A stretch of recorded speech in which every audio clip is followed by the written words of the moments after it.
تو فرمایا کہ ادعوہم لآبائہم، ان کو پکارو تم ان کے باپوں کے نام سے، وہ اقسط عند اللہ، وہ زیادہ عدل ہے اللہ کے نزدیک، زیادہ انصاف کی بات ہے اللہ کے نزدیک. یعنی جو لڑکا ہے اس کو اس کے اصل باپ کے نام سے پکارو، اللہ تعالیٰ کے نزدیک یہ سب سے بڑا انصاف ہے.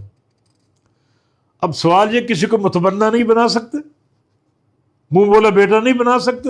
بنا سکتے ہیں، مگر اس کو اپنی طرف منسوب نہیں کر سکتے، اس کو اس کے حقیقی باپ کی طرف منسوب کرنا ضروری ہے تاکہ نسب نام میں خلط ملط نہ ہو، اور دین اسلام میں نسب بالکل محفوظ اور خالص ہوں.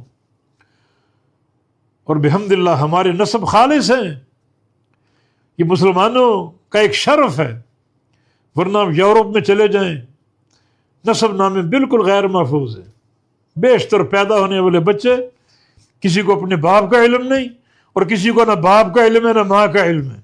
خاندان انساب بری طرح خلط ملط ہو چکے ہیں، نسب محفوظ ہی نہیں.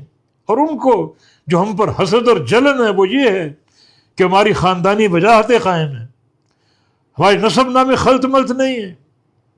تو اللہ تعالیٰ نے اسی لیے ملط نہ ہو، باپ وہ بیٹا کسی اور کا ہے اور کسی اور کے نام سے منسوب ہو، نہیں. ادعوہم لآبائہم، ان کو پکارو ان کے باپوں کے نام سے، تم ان کے باپ نہیں ہو، حقیقی باپ وہی ہیں، ان کو ان کے نام سے پکارو، ان کی طرف منسوب کرو.